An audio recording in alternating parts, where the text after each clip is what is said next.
What is up, YouTube? It's Rules for Rebels here, and in today's video, we're going to be talking about drop shipping. A lot of you guys have been asking me about drop shipping lately. Drop shipping seems to be the hottest thing around with e-commerce and stuff. As you guys know, I personally do not drop ship, and I have some problems with the business model. I'm not trying to tell you guys you shouldn't drop ship. It's just not something that I choose to do. What I'm going to be doing in this video is walking you guys through the drop shipping model. B, I'm going to talk about some of the benefits of dropshipping. I'm going to talk to you guys about some of the problems associated with dropshipping. And then lastly, I just wanted to read an email or a message, a YouTube message actually, that I got from one of the viewers of the channel who ran into a problem with dropshipping. And again, I'm not trying to tell you guys not to dropship, but just be aware of the problems that can occur with the dropshipping model. Because whatever you're doing, it's good to know the positives about it and it's good to know the negatives about it. One more thing I wanted to touch on. As you guys know, I'm not personally a dropshipper. I have dropshipped a little bit in the past.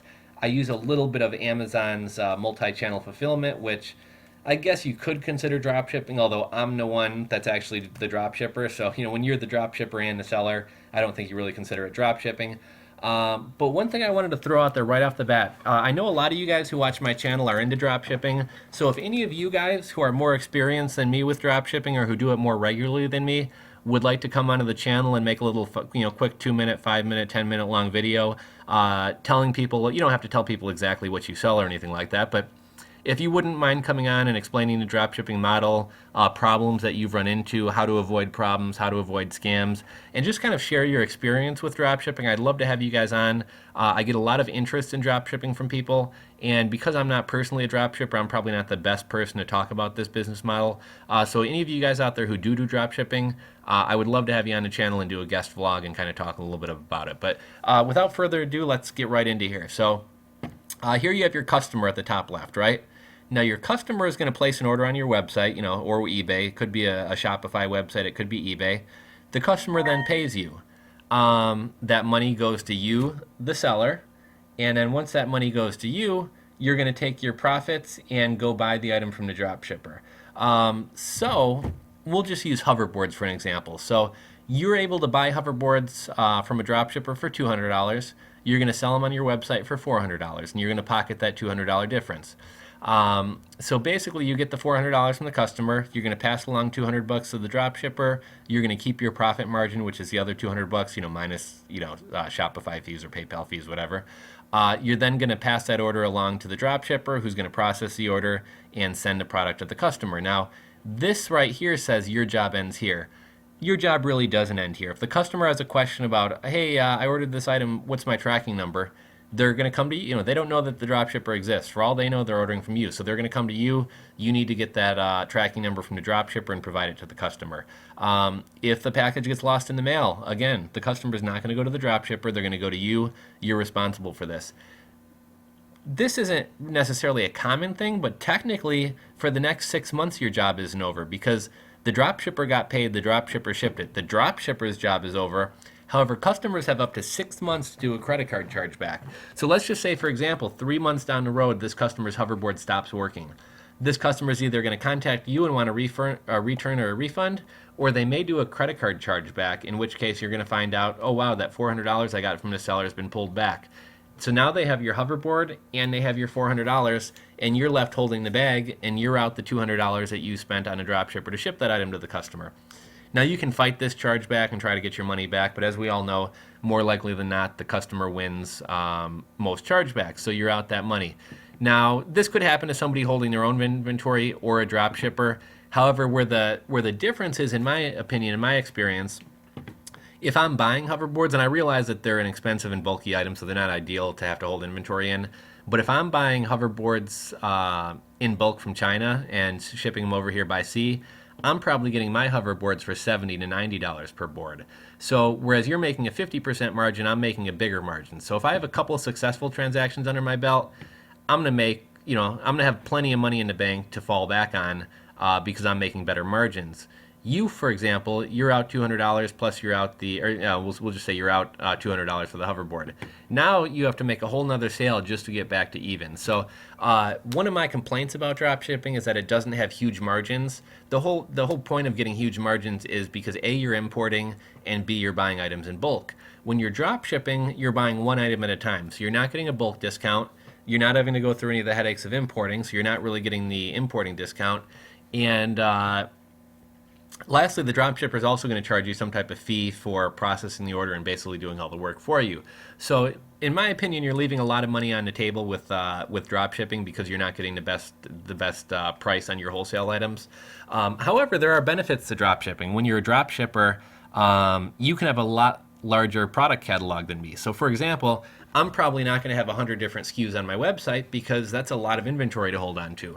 You, however, since you're not holding any inventory as a dropshipper, you can have 100 items or 1,000 items on your website because you don't have to buy any of that. You don't have to stock any of that. If an order comes in, you simply turn around to your dropshipper who has a huge catalog of items, place the order with them. So there are benefits to dropshipping. It's a little, in some senses, it's more hands-off. As long as you don't run into any issues or problems, then it's really hands-on. But there are benefits. You can sell. You're not tied down to a physical location where you need to store all this inventory. So you can be a digital nomad or location independent. You can offer a larger variety of items. So there are benefits to drop shipping. But I'm going to kind of move on and read a message that I got from somebody who watches my channel. So they said, "Hello, sorry to bother you. My name is," and I won't say the guy's name, "and I apologize if I am bothering you or if I sent this message to the wrong email address. It is the only one of yours I could find. I am a huge fan of your channel, and I would like to personally thank you for all the free information you give. I am currently retail dropshipping from Amazon, Walmart, Overstock, etc. I know you do not like dropshipping, and now I understand why. I have not made very much money, and I have been doing this for a year now. I recently had 2 cases opened up on me because the items were damaged. Instead of contacting me directly, the buyers just opened up a case right away. PayPal then forced a full return immediately, no questions asked on both orders, and the buyers are refusing to return the product. And eBay pretty much said tough cookies. So I am out the product and all the money, and I literally lost all my profit for the last 4 months. And this is exactly what I was just talking about, guys. Because you're making such slim margins on drop shipping, when I hold physical inventory on some of my products, I can make 14 times my money back. So that means even if I have 14 sales go wrong, I'm still even. With drop shipping, because you're making a lot slimmer margins, one bad sale that goes wrong, one product damage during shipping can, as this gentleman said, can wipe out 4 months of hard work or 4 months of sales. They were kind of high-priced items. I also got hit with several insufficient fund fees. I am really ready to start holding my own inventory and get rid of the headaches of dropshipping. Another thing I do not like is rank on eBay when dropshipping.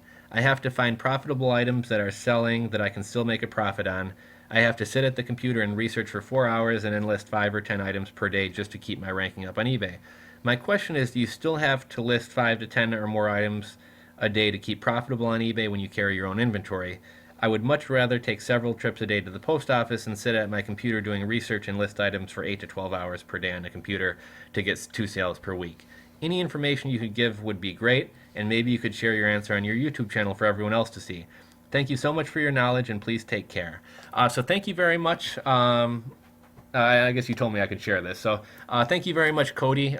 This is... I'm not knocking dropshipping. Dropshipping, it definitely does have its benefits, but there are a lot of pitfalls, and my biggest issue with dropshipping is because you're making smaller margins, if everything goes smoothly, everything's good, right? But when you run into problems like this, because you're working on smaller margins, that one problem buyer or that one package lost in the mail could wipe out 10, 15, 20 sales that were profitable, all because your margins are small. And if you lose a high dollar item in the mail or something happens or a customer does a credit card chargeback, you could really be screwed. So I kind of walked you guys through the dropshipping model. I kind of talked about the issues with dropshipping, which were kind of highlighted in this story. Now, in terms of Cody's question, I don't really understand what you're saying, Cody, in terms of maintaining rank.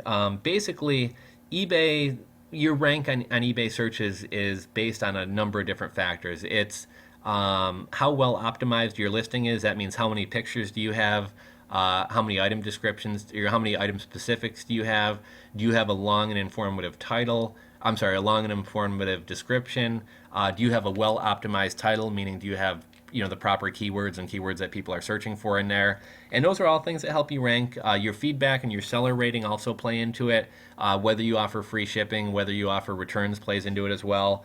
But one of the biggest factors on eBay is sales rank. Now, sales rank means if I sell a ton of items in the kitchen category, I'm going to rank really well in the kitchen category. Now, I could be the best kitchen item seller on eBay, but if I go over and try to sell sporting goods, my rank, to some extent, my feedback and my good reputation are going to help me out a little bit. But if I go over to sporting goods from kitchen, I'm not going to rank at the top in sporting goods. Why? Because I have a history of selling kitchen items. I don't necessarily have a history of selling sporting good items. So what I would suggest when you're drop shipping, it's not really the number of items you list that plays a role in how you rank. It's more the number of items you sell. But let's say you're drop shipping and one of the items you're drop shipping is like a Blackhawks jersey, which is in the sports category, or sports and fitness, sports and outdoors, whatever. Another item you're selling is in the electronics and another one's in kitchen. You're kind of splitting up your sales. So you get one sale in kitchen, you get one sale in sporting goods, and you get one sale in electronics. What I would suggest specifically for eBay is selling within the same category. So if you're going to sell silicone spatulas, sell other items in the kitchen category. Now these could be things like silicone spatulas, silicone baking mats, an egg whisk, a mixing bowl. Sell other things in that category, because all your sales are going to build up your sales rank in that category, and you're essentially going to become a trusted person in that category, and eBay is going to rank your stuff higher. In terms of doing research, yeah, it does take a lot of research to sell items. But again, with drop shipping, you're working on slim margins, so it's going to be a lot more competitive for you to find items that you can still make money with on eBay. Because like I said, you're not buying in bulk. You're paying a drop shipper a fee to ship those items for you. So you're paying a lot higher of a price for the items that you're selling on eBay than I am as somebody who holds inventory. So are you really going to be able to compete with me on price? Just for example, like one of the items that I sell, I pay $2 for the item. I sell it for $29.95 on eBay and Amazon. Somebody who was drop shipping the same item would probably pay $10 or $12. So, can you, if you're paying $10 or $12 for an item and I'm paying $2 for an item, you really can't compete with me. I mean, granted, you could undercut me on my $29.95, but let's say you go to $16 and you're happy making $4 on that item. I'm going to be able to sell it for $10. I'm still going to make a healthy margin, and I'm going to undercut you by $6. So there definitely are benefits to holding physical inventory. There's also disadvantages. Sometimes you get stuck with inventory and it doesn't sell.